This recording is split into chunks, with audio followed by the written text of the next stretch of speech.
नमस्कार दोस्तों, MP exam के इस ऑनलाइन प्लेटफॉर्म पे आप सभी का स्वागत है। दोस्तों, मध्य प्रदेश सामान्य ज्ञान की हमारी जो सीरीज चालू हुई है, आज उसका दूसरा वीडियो अपलोड किया जा रहा है। इसका पहला पार्ट पहले अपलोड किया जा चुका है। अगर आप लोगों ने उसे नहीं देखा है तो पहले आप उसे देख लीजिए, फिर पार्ट 2 आप देखना।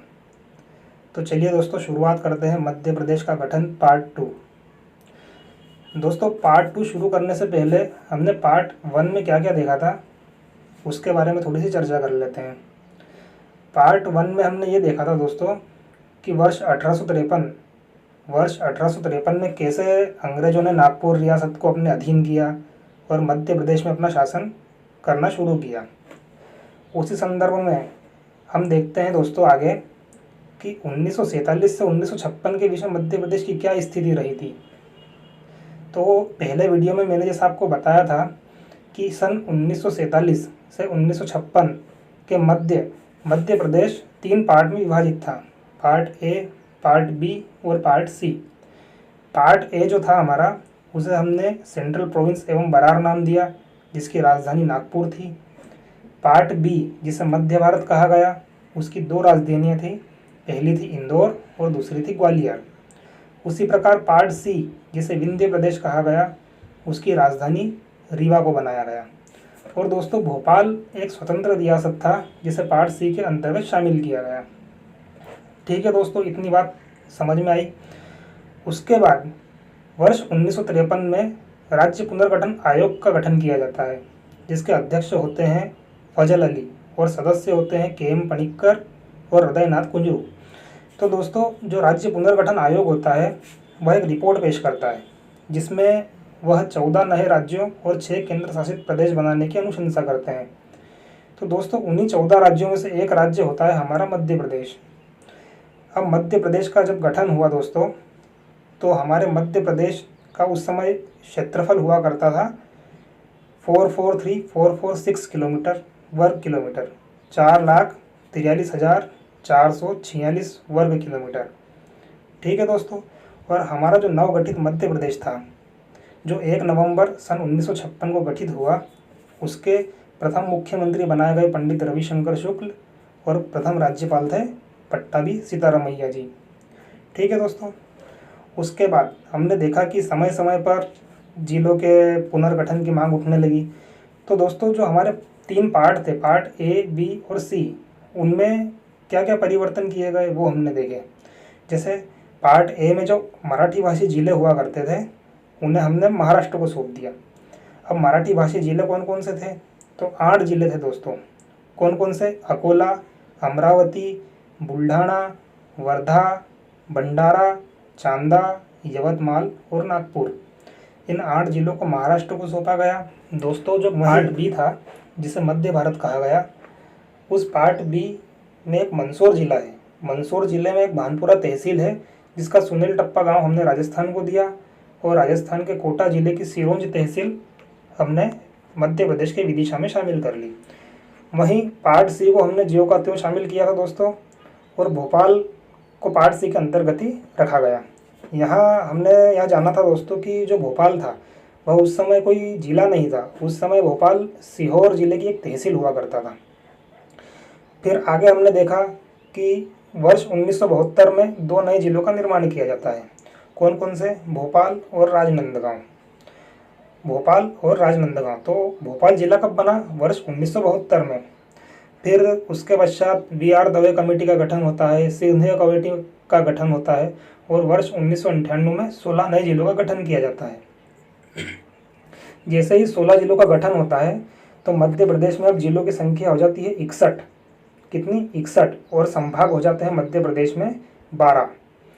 प्रारंभ में कितने थे दोस्तों? प्रारंभ में 8 संभाग थे और 43 जिले थे। लेकिन वर्ष 1998 जब आया, तब तक 12 संभाग हो चुके थे और 61 जिले हो चुके थे। इतना कल हमने पार्ट 1 में देख लिया था दोस्तों। अब हम शुरुआत करते हैं मध्य प्रदेश का गठन पार्ट 2 और देखते हैं कि वर्ष 1998 के बाद क्या क्या स्थितियां बनेगी। तो दोस्तों, हमने जितनी बात की उसके बाद हम यह देखते हैं कि वर्ष 1998 में हमारा मध्य प्रदेश कैसा हुआ करता था। तो पहले हम सभी उसे एक मैप के माध्यम से समझ लेते हैं दोस्तों कि मध्य प्रदेश की स्थिति वर्ष 1998 में क्या थी।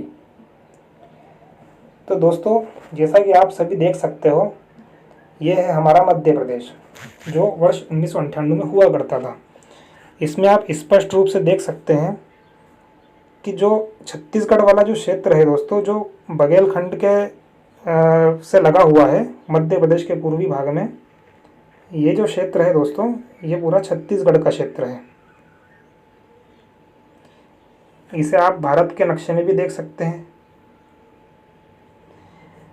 दोस्तों। ये जो हिस्सा है यह अब हमसे अलग होगा। कब अलग होगा? 1 नवंबर सन 2000 में। ठीक है दोस्तों, तो अब देखते हैं कि 1 नवंबर 2000 को क्या स्थितियां रहेगी। दोस्तों, 1 नवंबर सन 2000 को मध्य प्रदेश का विभाजन हो जाता है। और जब मध्य प्रदेश का विभाजन होता है तो हमारे भारत का एक 26वां राज्य, कौन सा 26वां राज्य छत्तीसगढ़ अस्तित्व में आता है। तो दोस्तों, यहाँ दो बातें बहुत महत्वपूर्ण हैं। पहली, 1 नवंबर सन 2000, यह प्रश्न परीक्षाओं में पूछा जाता है कि मध्य प्रदेश का विभाजन कब हुआ या छत्तीसगढ़ का गठन कब हुआ। तो 1 नवंबर सन 2000। और कौन सा राज्य बना था? 26वां राज्य बना था। तो दोस्तों, जब नया राज्य बनेगा तो उसे कुछ संभाग भी देने होंगे, उसे कुछ जिले भी देने होंगे। तो मध्य प्रदेश में हमने देखा था कि 12 संभाग थे और 61 जिले थे। लेकिन जैसे ही छत्तीसगढ़ का गठन होता है तो 3 संभाग चले जाते हैं छत्तीसगढ़ में और 16 जिले चले जाते हैं छत्तीसगढ़ में। तो अब मध्य प्रदेश में क्या बचा? 45 जिले और 9 संभाग। 45 जिले और 9 संभाग अब छत्तीसगढ़ अब मध्य प्रदेश में शेष रह गए। और मध्य प्रदेश का जो क्षेत्रफल था, जो हमने देखा था कि 4,43,446 वर्ग किलोमीटर था, अब वह घटकर कितना रह जाता है? अब रह जाता है 3,08,252 वर्ग किलोमीटर। कितना? 3,08,252 वर्ग किलोमीटर अब क्षेत्रफल रह जाता है। और मध्य प्रदेश जो कि प्रथम स्थान पर हुआ करता था, अब वह दूसरा सबसे बड़ा राज्य बन गया। जैसे ही छत्तीसगढ़ का विभाजन हुआ तो क्षेत्रफल की दृष्टि से दूसरा सबसे बड़ा राज्य मध्य प्रदेश बना। तो प्रथम कौन? प्रथम हुआ राजस्थान। ठीक है दोस्तों, अब छत्तीसगढ़ जो हमारा बना उसके प्रथम मुख्यमंत्री बने श्री अजीत जोगी और प्रथम राज्यपाल श्री दिनेश नंदन सहाय जी बने। ठीक है दोस्तों, और विभाजन के समय मध्य प्रदेश के मुख्यमंत्री कौन थे? तो दिग्विजय सिंह थे। कौन थे? श्री दिग्विजय सिंह। और राज्यपाल भाई महावीर थे। ठीक है दोस्तों, इतनी बात आपको क्लियर हुई। अब चलते हैं हम लोग आगे। अब दोस्तों, छत्तीसगढ़ अलग हो गया, मध्य प्रदेश का विभाजन हो गया। तो जैसे ही मध्य प्रदेश का विभाजन हुआ तो मध्य प्रदेश हमारा किस स्वरूप में सामने आया? तो यहाँ एक मैप के जरिए हम समझते हैं कि हमारा मध्य प्रदेश वर्तमान में कैसा दिखाई देता है। तो जैसा आप सभी भली भांति परिचित होंगे दोस्तों मध्य प्रदेश के नक्शे से, यह है हमारा प्यारा मध्य प्रदेश जो वर्तमान स्वरूप में है। ठीक है दोस्तों, अब चलते हैं आगे। अब विभाजन के बाद मध्य प्रदेश की क्या स्थितियां रहेगी उस पर चर्चा करते हैं। तो दोस्तों, 1 नवंबर सन 2000 को मध्य प्रदेश का विभाजन हो गया। अब आता है वर्ष 2003। तो 2003 में 3 नए जिले बनते हैं। आप इसे कैसे याद कर सकते हैं? जैसे 2003 में भी 3 है और यहाँ भी 3 है। तो 2003 में 3 जिले बने। कौन कौन से? गुना से बना अशोकनगर, खंडवा से बना बुरहानपुर और शहडोल से बना अनूपपुर। कौन कौन से? गुना से अशोकनगर, खंडवा से बुरहानपुर, शहडोल से अनूपपुर। अब जिले कितने हो जाएंगे दोस्तों? 48 जिले, क्योंकि हमने देखा था कि 45 जिले शेष रह गए थे और 9 संभाग शेष रह गए थे। अब यहाँ पर 3 जिले हमने बना दिए, तो 45 और 3 48 जिले मध्य प्रदेश में हो गए। यह जिले किससे अलग होकर कौन सा जिला बना, अगर यह याद करने में आपको समस्या आती है दोस्तों तो मुझे कमेंट में बताइएगा, मैं इसकी ट्रिक आप लोगों को बता दूंगा। ठीक है, अब वर्ष 2008 में 2 जिले बनते हैं दोस्तों। कितने? 2। कौन कौन से? झाबुआ से बना अलीराजपुर और सीधी से बना सिंगरौली। और इसी दौरान शहडोल संभाग का गठन हुआ दोस्तों। कौन सा? शहडोल संभाग। तो अब स्थिति क्या रहेगी? वर्ष 2008 में 2 जिले बनने से 50 जिले हो जाएंगे और 1 संभाग बना तो 9 और 1 10 संभाग हो गए। ठीक है दोस्तों। अब 16 अगस्त 2013 को शाजापुर से पृथक करके आगर मालवा जिला बना। कौन सा? आगर मालवा किससे पृथक किया? शाजापुर से। कितने जिले हो गए अब? 51 जिले। ठीक है दोस्तों, यहाँ तक बात समझ में आई। 2003 में 3 जिले बने तो जिले हुए 48, फिर 2008 में 2 जिले बने तो जिले हुए 50, फिर 2013 में 1 जिला बना तो जिले हुए 51। अब आगे, अब हमारा 52वां जिला अस्तित्व में आएगा दोस्तों, जो हम अब समझते हैं।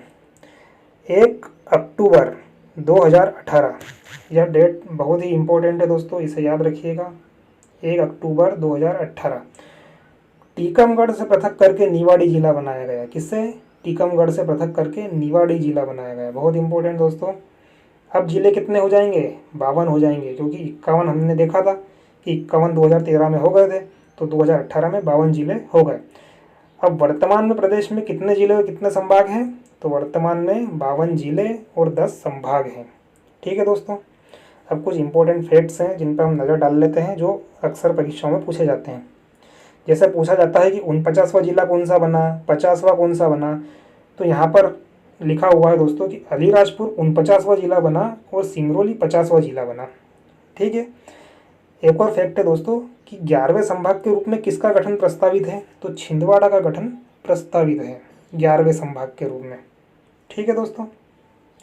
अब हमारा निवाड़ी जिला गठित हो गया कब? 1 अक्टूबर सन 2018। तो हम देखते हैं कि निवाड़ी जिला जो है हमारा वह दिखाई कैसा देता है। तो यहाँ एक मैप के जरिए हम समझते हैं दोस्तों कि हमारा निवाड़ी जिला जो है वह किस प्रकार का दिखाई देता है। तो यह जो आप मैप देख रहे हो दोस्तों, ये मैप है टीकमगढ़ जिले का। जब निवाड़ी पृथक नहीं हुआ था तो हमारा टीकमगढ़ जिला इस प्रकार से हुआ करता था। लेकिन अब निवाड़ी जिला हमको देखना है दोस्तों, तो हम देखते हैं यह जो दिखाई दे रहा है हमें, यह है हमारा निवाड़ी जिला। मैं आपको बता देता हूं दोस्तों, यह जो पूरा क्षेत्र है जो पिंक, ग्रीन और ब्लू कलर में है, यह क्षेत्र है हमारा निवाड़ी जिला। ठीक है दोस्तों। अब चलते हैं हम लोग यहाँ से आगे। अब निवाड़ी जिला बना दोस्तों, तो यह हमारे लिए बहुत महत्वपूर्ण हो जाता है, क्योंकि इससे संबंधित तथ्य परीक्षाओं में पूछे जाते हैं और पूछे जाएंगे। तो हम देखते हैं दोस्तों कि निवाड़ी जिला जो है उसके इम्पोर्टेंट फैक्ट्स क्या क्या हैं। तो पहला फैक्ट ये है कि यह हमारे प्रदेश का नवीनतम जिला है दोस्तों। नवीनतम 52वां जिला है। इसके अंतर्गत 3 तहसीलें शामिल होती है। कौन कौन सी? निवाड़ी, ओरछा और पृथ्वीपुर। 3 तहसील कौन कौन सी? निवाड़ी, ओरछा और पृथ्वीपुर। अब इस जिले में एक औद्योगिक क्षेत्र है दोस्तों, जिसे प्रतापपुरा औद्योगिक क्षेत्र कहा जाता है। प्रतापपुरा औद्योगिक क्षेत्र दोस्तों, निवाड़ी का क्षेत्रफल है 1318 वर्ग किलोमीटर और यह क्षेत्रफल की दृष्टि से मध्य प्रदेश का अब सबसे छोटा जिला हो गया है। और इसकी जनसंख्या है 4,01,000, जो कि जनसंख्या की दृष्टि से भी मध्य प्रदेश का सबसे छोटा जिला हो चुका है दोस्तों। वर्तमान में पूछा जाए दोस्तों, तो क्षेत्रफल और जनसंख्या दोनों ही दृष्टि से निवाड़ी सबसे छोटा जिला है। लेकिन यहाँ एक नोट लिखा हुआ है दोस्तों, उसे ध्यान दीजिए कि 2011 की जनगणना के अनुसार यदि पूछा जाए तो क्षेत्रफल की दृष्टि से सबसे छोटा जिला दतिया होगा और जनसंख्या की दृष्टि से सबसे छोटा जिला हरदा होगा। यह 2011 की जनगणना के अनुसार हमने बात की है दोस्तों। ठीक है। कुछ और तथ्य हैं जिन्हें हम देखते हैं कि यह जो निवाड़ी जिला है यह सागर संभाग के अंतर्गत आता है दोस्तों। कौन सा संभाग? सागर संभाग। ठीक है दोस्तों। सागर संभाग में पहले 5 जिले हुआ करते थे, लेकिन अब सागर संभाग में कितने हैं? 6 जिले हो गए। अब ओरछा, जो कि निवाड़ी जिले की एक तहसील है, वहाँ पर एक राजाराम मंदिर बहुत प्रसिद्ध है दोस्तों। यह अक्सर पूछा जाता है कि राजाराम मंदिर कहाँ है, तो ओरछा में है। भगवान राम को ओरछा के राजा कहा जाता है दोस्तों। वहीं ओरछा में दीनमन हरदौल का किला भी है और यहाँ पर छतरियाँ भी स्थित है दोस्तों। इन छतरियों की संख्या कितनी है दोस्तों? 14 छतरियाँ यहाँ पर स्थित है। ठीक है, 14 छतरियाँ। अब ओरछा जो है हमारा, उसको यूनेस्को की विश्व विरासत सूची की अस्थायी श्रेणी में रखा गया है। यह बहुत ही इंपॉर्टेंट फैक्ट है दोस्तों। जो हमारा ओरछा है उसे यूनेस्को की विश्व विरासत सूची की अस्थायी श्रेणी में रखा गया है। आप जैसे आपको पता होगा या नहीं हो तो मैं बता दूं कि ओरछा की विश्व विरासत सूची में मध्य प्रदेश के 3 स्थल शामिल है दोस्तों। खजुराहो के मंदिर हैं, सांची के स्तूप है और भीमबेटका की गुफाएं हैं। यह स्थायी रूप से शामिल है, लेकिन अस्थायी रूप से किसको शामिल किया गया? ओरछा को, जो कि निवाड़ी जिले के अंतर्गत आता है। तो दोस्तों, आज के लेक्चर में हमने मध्य प्रदेश का गठन पूरा किया। मुझे उम्मीद है कि आप लोगों को समझ में आया होगा। अगर कुछ डाउट हो आपका तो कमेंट सेक्शन में ज़रूर पूछिए दोस्तों, और बताइए कि वीडियो आपको कैसा लगा। तो दोस्तों, अब मिलते हैं हम अगले लेक्चर में मध्य प्रदेश की और महत्वपूर्ण जानकारियों के साथ। तब तक के लिए दोस्तों, आप सभी को बाय बाय, धन्यवाद, जय हिंद, जय भारत।